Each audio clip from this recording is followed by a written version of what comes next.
Today I'd like to talk to you about choices during quarantine to repaint your house. Come on down to our plastic clear shield clerk's desk and find a paint that's right for you. I guarantee it. Okay.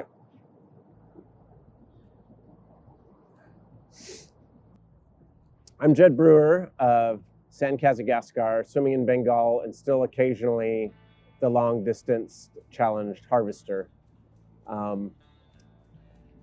And I'm also a school teacher. So when the closures started rolling in mid-March, like for most people, there was a lot of uncertainty of how long it would be. And I remember Friday the 13th of March, my school district had at that point committed to 3 days of being closed, which is pretty hilarious in retrospect. Just kind of went into it thinking, oh, I guess it's probably going to be a couple weeks, 3 weeks, get the virus under control, which is also pretty ridiculous in retrospect. The luck part of Kazakgascar is we had recorded 95% of a new album in January, February.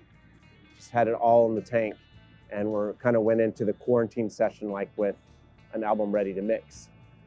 So that felt like kind of fortuitous that like, oh, we have something we can work on. But then the reality was Greg, who does all the mixing and does stuff that I have no skills for, got super busy with his work and couldn't work on the album for the good part of 2 months. That was me waiting every day to get like a text or an email from Greg in my inbox, waking up, and it would never come because he was working these super, super long days. I actually didn't have much extra time. Between parenting and teaching remotely, my days were pretty filled up, but I'd have a little more time in the afternoons than I normally would have. And so I felt like, okay, I can work on new music, but like a lot of people, that having a little more time doesn't necessarily mean the spark is there. And so I went some pretty long stretches with no inspiration or ideas. Started feeling kind of sad and depressing, like, oh, I've got this time to at least work on new music, but it just wasn't there for me. And I know talking to some other musicians, that was also the case, and just dealing with the emotional uncertainty of everything kind of takes up a lot of bandwidth that would have maybe normally kind of been there for music. Actually, Music Landria, which is a local nonprofit that loans instruments, did one of those live feed things as a fundraiser, and they did a Zoom from everyone's house where they had musicians doing like 10-minute spots. So I did like a 10-minute backyard performance for their fundraiser. That's the only like proper performance I've done.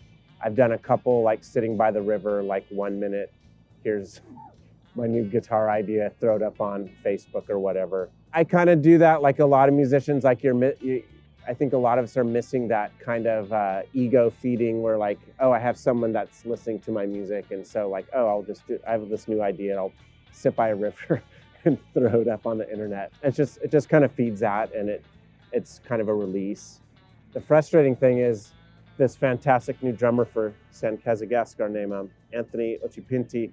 He lives 3 blocks from my house, and I walk by all the time and hearing him practicing in his basement. He's just right there, but we still can't get together and play. So I'm going back to Kazakgascar after Greg got through a couple months of being really busy. In May, I started waking up and finding new mixes in my inbox when I woke up, and those just kind of made my day. And I would go take a drive, partly to get away from family, partly to my car speakers have the bass that my computer doesn't. And so I'd take a drive, do a loop around Sacramento, listen to the song a couple times. It made me really happy to kind of hear those come in. The lockdowns made me think, since I haven't been able to play live for a few months, and Swimming in Bengal had a couple pretty great shows that we missed out on. What I've realized is that I haven't missed it on like a super deep, like, oh my God, I can't believe I'm not playing shows. It hasn't been like super painful either. Just kind of working on the album and putting it together and working on the layout, and those kind of things have kind of filled my tank enough creatively. I am kind of itching to play live again, but like I said, it hasn't been super painful for me either. You know, I've been starting to think about how the bands can maybe set up in if someone has a big enough yard or space to set out. I've seen a few other bands do that where everyone's like 10, 15 feet apart and masked, and you have extension cords going out into a backyard, and maybe doing that kind of thing for practice. No one's discussed that yet, but that's kind of starting to kick around my head. I don't know about when be able to play a proper show again. My space at home is somewhat limited. 1,100 square feet. It's an old 115-year-old craftsman, and there's 3 of us, which is enough to live in. But to find the space to be creative in sometimes is a little challenging. So I'll try to go hide somewhere. At one point, a few weeks ago, while everyone was busy, I set up in the little bathroom with my amp and just kind of made some noise and worked on some like more experimental ideas in close quarters with the acoustics of the bathroom. But I don't have like a proper like man cave or extra room for that's just like with all my guitars hanging on the wall and my gold records and like Marshall half stacks everywhere. I don't have that.